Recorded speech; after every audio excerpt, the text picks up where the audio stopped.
The suitcase was already by the door when Ana Fuentes heard the little girl scream her name. "Ana! Ana! Don't go! Please don't go!" Sophia's small arms wrapped around her waist so tight it hurt. Rafael Duarte stood at the top of the marble staircase, jaw tight, eyes cold, one hand gripping the railing like it was the only thing holding him up. "Get her off," he said. His voice did not shake, his hand did. Ana knelt down. She looked at the child crying into her shoulder, and for one terrible second she saw a different face, a different child. A boy who used to hold on to her exactly like this, in exactly this way, before the hospital, before the silence, before the empty room down the hall, that she still could not walk past without stopping. "I have to go, mi amor," Ana whispered. "But you listen to me. You are loved. You hear me? You are so loved." Behind her, Rafael Duarte's housekeeper carried down a second bag. Somewhere upstairs, a door closed too quietly to be innocent, to understand how a 6-year-old girl ended up crying on a marble floor, and how the most feared man in Miami ended up standing at the top of those stairs unable to move. We have to go back 3 months, to the night Ana Fuentes walked into that house for the first time, carrying nothing but a resume, a rosary, and a grief she had told no one about. Ana Fuentes had learned to disappear a long time ago. She learned it in waiting rooms, where nurses looked past her to talk to doctors. She learned it in grocery stores, where she counted coins in her palm before she reached the register, praying the total came in under what she had. She learned it best of all in the year after her son died, when people she had known her whole life crossed the street rather than find the right words to say to her. Mateo had been 5 years old. A fever that would not break, then a diagnosis nobody could undo, then 4 months in a hospital room with cartoons playing on mute because Ana could not stand the noise of anything cheerful, and then, one gray Tuesday morning, a silence in the room that she still heard sometimes, late at night, louder than any sound. That was 14 months ago. Now Ana was 32 years old, and she lived in a 1-bedroom apartment in Hialeah with peeling paint and a landlord who raised the rent every time the air conditioner broke, which was often. She worked 2 nanny jobs and cleaned houses on the weekends, and every month she came up $11 short, then 20, then 30, the gap widening like a wound that would not close. "You need to eat something that isn't rice and eggs," said Carla, Ana's downstairs neighbor, and the closest thing she had to family since her own mother passed. Carla was loud, warm, and the only person who had not looked away from Ana's grief. She had sat with her through the worst of it, had gone with her to Mateo's grave every month without being asked. "I'm fine," Ana said, the way she always said it. "You're not fine, you're surviving. Those are different words for a reason."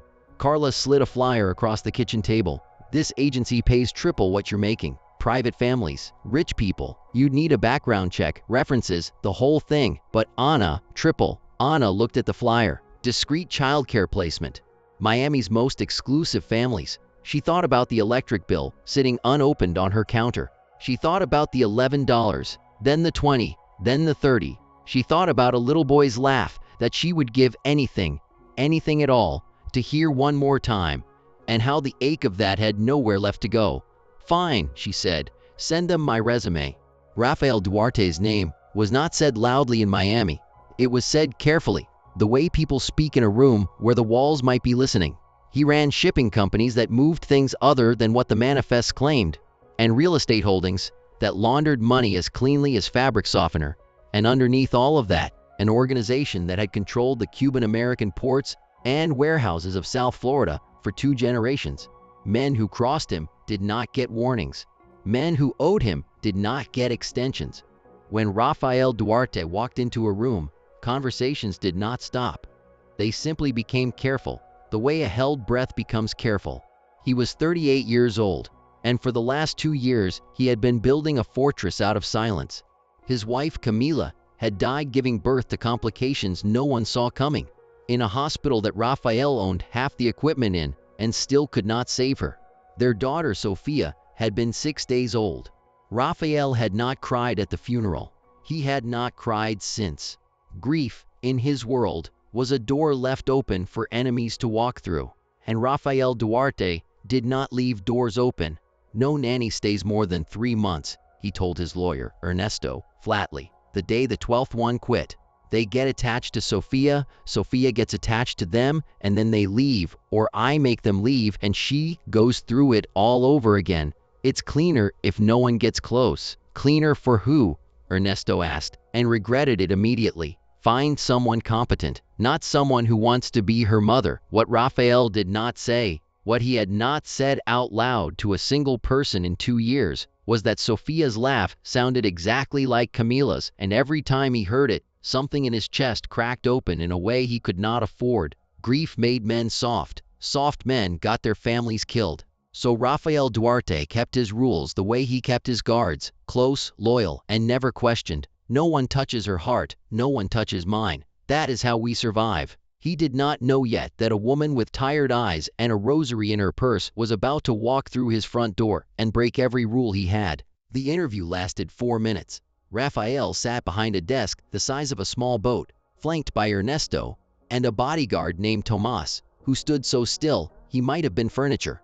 Anna sat across from him in her only good blazer, hands folded in her lap to keep them from shaking.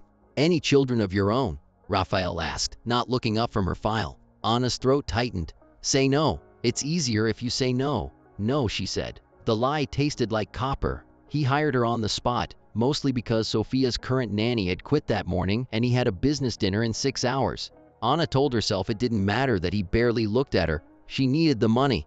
That was all this was. It was supposed to be a simple, distant arrangement. It stayed that way for exactly 9 days. On the 10th day, Sofia Duarte choked on a grape at the pool house during a family gathering, and every single adult in that room, bodyguards, cousins, the housekeeper, even Ernesto, froze. Not Anna. Anna was across the patio and on her knees behind the child, in under 4 seconds, arms wrapped around Sofia's small body, performing the Heimlich with the calm precision of someone who had once spent 4 months learning every emergency procedure a hospital could teach a desperate mother. Because when your child is dying, you learn everything. You learn it all, hoping some piece of knowledge might save him. It hadn't saved Mateo. It saved Sofia. The grape came loose. Sofia gasped, then wailed, then clung to Anna's neck, sobbing. The patio was dead silent, except for the child's crying. Rafael Duarte crossed the pool deck faster than anyone had ever seen him move, his usual composure gone, replaced by something raw and terrified that he would spend the rest of the night trying to bury again. He dropped to his knees in front of Anna and his daughter, hands hovering, unsure where they were allowed to land. "Is she? She's fine," Anna said, still catching her own breath, still holding Sofia against her chest the way she used to hold Mateo after a nightmare. "She's fine. You're fine, mi amor. You're okay." Rafael stared at this woman, this quiet, unremarkable woman he had barely spoken 10 sentences to, and something in his chest, some old locked door, rattled on its hinges. "Who are you?" he asked. Not her name. He knew her name. He meant something else, something he could not put into words yet. Anna just held his daughter tighter and said nothing at all. After the pool house, something shifted, quiet and slow, like a tide changing direction without announcing itself.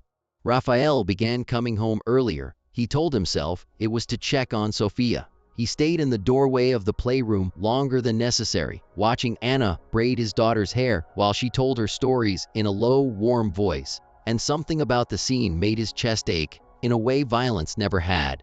One evening, Sofia refused to eat unless Anna does the airplane spoon like mommy used to. The room went still. The housekeeper's eyes darted to Rafael, waiting for him to shut it down the way he always did whenever Camila's memory surfaced too casually. He didn't. "Show her," he said quietly, and walked out before anyone could see his face. Anna found him later on the back terrace, staring at the water, a glass of untouched rum in his hand. "You don't have to explain anything to me," she said, standing a respectful distance away. "But if it helps, kids remember through their bodies before they remember through words. The spoon, the songs, the smell of a certain soap. It's not painful for her. It's how she keeps her mother close." Rafael turned, studying her the way he studied men he was deciding whether to trust. "How you know that?" Anna's jaw tightened. She had rehearsed this lie so many times it should have come easy. It didn't. "I read a lot." He didn't push. He wanted to. He didn't. A week later, Anna found herself the target of a different kind of test. Rafael's cousin Danny, drunk and sharp-tongued at a family dinner, made a comment about the help getting a little too comfortable at the big table. The room laughed, uneasy and quick, the way rooms laugh when they're afraid of the man at the head of it. Anna did not shrink. "I take care of Sophia every day, all day," she said, calm and level.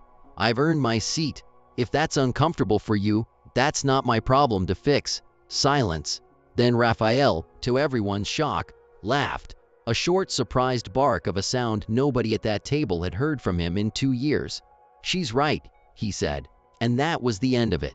Later that night, on the terrace again, he told her the one thing he had never told anyone outside his inner circle. "Camila made me promise something near the end. She said, 'Don't let Sophia grow up scared of loving people.' I've spent 2 years breaking that promise every single day, because loving people is exactly what got her killed.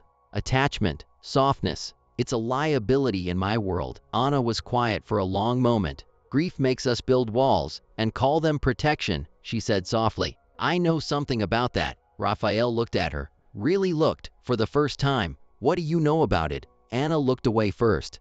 "Good night, Mr. Duarte." DOA Isabel Reyes had been the most respected woman in Miami's Cuban-American social circles for 30 years, and she intended to remain so for 30 more. She was also Camila's mother, and she had never once looked at Raphael without seeing the man who had, in her eyes, killed her daughter simply by marrying her into a world of danger. He should never have taken her into that hospital that late, Isabel told her sister over coffee, for perhaps the 100th time in 2 years. If she had been anywhere else, if he had listened to me even once. Isabel visited the house every Sunday, always immaculate, always warm to Sophia and icy to Raphael in ways so subtle only the household staff noticed. She brought gifts. She brought comments too, small and precise as needles. "You look tired, Raphael. Are you sure you're capable of managing all of this alone? Perhaps Sophia would be better off spending more time with me. I do have the resources and the time. And, unlike some people, I know how to keep a child safe." It was never a threat. It was always, technically, love. But Anna noticed what no one else in that house seemed to notice: how Isabel's questions to Sophia always circled toward the nanny. "Does Anna ever raise her voice at you? Does she ever leave you alone? Does your father seem to like her more than he liked your last nanny?" Small stones, dropped carefully, building toward something. Anna mentioned it once to Raphael, hesitant. "She's Camila's mother," Raphael said, tense. "She lost her daughter. Let her have her grief in whatever shape it takes." "I'm not saying she doesn't grieve," Anna said carefully. "I'm saying grief and manipulation can wear the same face, and it's not always easy to tell which one is looking back at you." Raphael didn't answer. But that night, for the first time, he watched his mother-in-law's visit a little more closely. It was a Tuesday when everything cracked open. Anna had gone into Sophia's playroom to fetch a forgotten blanket and found the child's tablet still logged into a video call. Sophia had apparently left running while she went to find a snack. Isabel's face filled the screen, mid-conversation with someone off camera, someone Anna recognized as Isabel's lawyer. "The custody petition needs to show pattern of neglect, Marco, not just my opinion of him. I need documentation, dates, times, anything where he leaves her with staff instead of being present himself. And find out more about this nanny. If she's undocumented, if there's anything at all in her background, I want it. The more unstable his household looks, the stronger my case." Anna's stomach dropped through the floor. She backed out of the room quietly and stood in the hallway for a long moment, her pulse hammering. If there's anything at all in her background. Anna thought of the lie she'd told in that first interview, "No children of my own."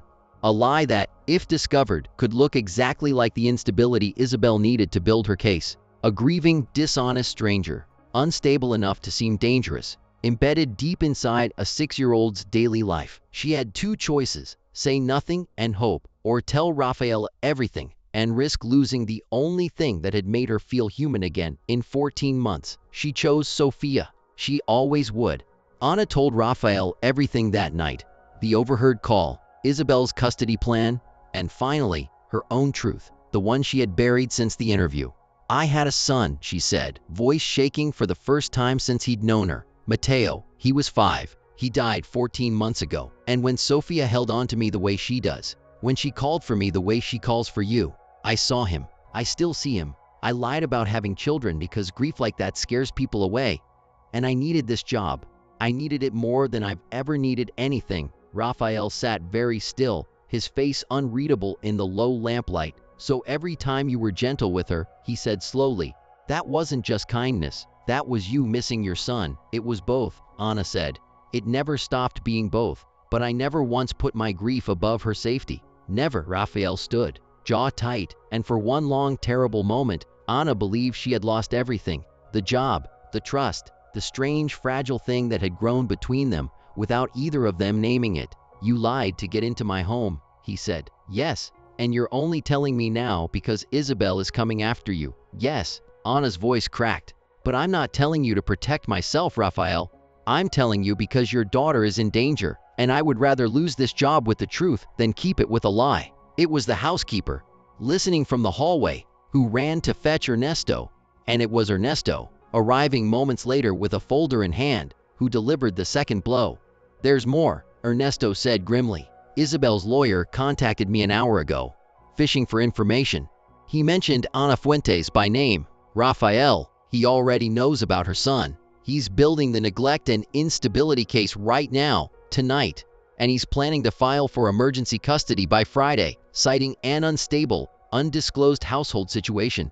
Raphael's face went cold in a way Anna had never seen. Fire her, he said quietly. Raphael, Anna started. Fire her tonight, Raphael repeated, voice flat, already turning away. Before Isabel can use her against me. I won't let anyone use my daughter as a chess piece. Not Isabel, not you, not anyone. Pack your things, Anna. I'll have Tomas drive you home. It was not cruelty. Anna understood that even as her chest caved in, it was fear, wearing the mask of control, the same fear that had built his fortress of silence in the first place. But understanding it did not make it hurt less. That was how Ana Fuentes ended up standing at the top of a marble staircase with a suitcase by the door and a 6-year-old girl sobbing into her waist, begging her not to go. The exact moment where this story began. Anna did not leave the property. Tomas drove her as far as the front gate and stopped there, staring straight ahead, refusing to meet her eyes, but not locking the gate behind her either. Inside, Raphael sat alone in his study, staring at the custody documents Ernesto had left on his desk, when Isabel arrived, unannounced, radiant with false calm. I heard you finally let that woman go, Isabel said, settling into the chair across from him like she owned it. Wise decision. I always said she was unstable. How did you know about her son, Isabel? Raphael asked quietly, not looking up. Isabel's smile flickered, just barely. I have people who look after Sophia's interests. It's not a crime to be thorough. It's not a crime, Raphael agreed. But it is a crime to hire someone to dig through a grieving woman's medical records and hospital files without her consent, which is exactly what your lawyer's assistant did 3 weeks ago. Ernesto found the invoice this afternoon. Paid from your personal account, Isabel, not mine, not the estate's, yours. The room went very still. I did what any grandmother would do to protect her granddaughter, Isabel said, her composure cracking at the edges. No, Raphael said, standing now, his voice low and even, the voice of a man who had spent his whole career learning to sound calm while everything in him burned. You did what a woman does when she can't forgive me for something that was never my fault and needs someone else to blame. You didn't investigate Anna to protect Sophia. You investigated her to build a case against me, using my daughter as leverage. That's not grief, Isabel. That's a war you've been fighting for 2 years, and you've been using a 6-year-old as the battlefield. It was at that moment that Anna stepped into the doorway. She had come back inside, unable to stay away, drawn by some instinct she couldn't explain, and Sophia had run straight into her arms the second she saw her. I'm not leaving, Anna said, holding the child close, meeting Isabel's furious stare without flinching. Not because I need this job. Because that little girl has already lost her mother, and I refuse to let her lose one more person who loves her, just because it's convenient for your case. Isabel's mouth opened, some final accusation ready. But Sophia spoke first, small and clear and devastating. Grandma, why do you make Poppy sad all the time? The little girl asked. Anna never makes anyone sad. She just helps. Nothing Ernesto's documents could have proven landed as hard as that. Isabel left the house that night without another word, her custody petition already crumbling under the weight of a paid invoice trail and a child's plain, unbearable honesty. Raphael found Anna in the kitchen an hour later. Sophia finally asleep upstairs. The house quiet in the particular way houses go quiet after a storm has passed through and left everything standing, if a little shaken. "I was wrong," he said simply. "I fired you to protect Sophia, but all I did was almost lose the one person who's actually kept her safe from the moment she choked on that grape. I built walls because I thought walls were the same as protection. They're not. They're just a slower way of losing people." Anna wiped her eyes, exhausted, raw. "I lied to you, Raphael. That doesn't just go away because it turned out okay." "No," he agreed. "But you told me the truth when it cost you everything, and you came back for my daughter when you had every reason to walk away and never look back. That tells me more about who you are than one lie in a job interview ever could." He reached out, hesitant, and covered her hand with his. "Stay, not just as her nanny. Stay because Sophia loves you, and because, God help me, this house feels like a home again when you're in it. I'm not asking you to replace anyone. I'm asking you to let us both stop pretending we're fine on our own." Anna looked at him for a long moment, then let herself, finally, exhale.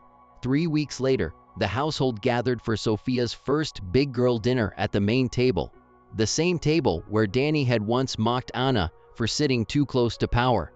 This time, Raphael seated her at his right hand, without a word of explanation needed, and no one at that table dared to laugh. After dinner, in the quiet of the playroom, Sophia fell asleep between them on the couch, one hand fisted in Anna's sleeve, the other resting on her father's arm. Anna looked down at the sleeping child and, for the first time in 14 months, let herself think of Matteo without the memory tearing her open. Just warm, just present, just love with somewhere left to go.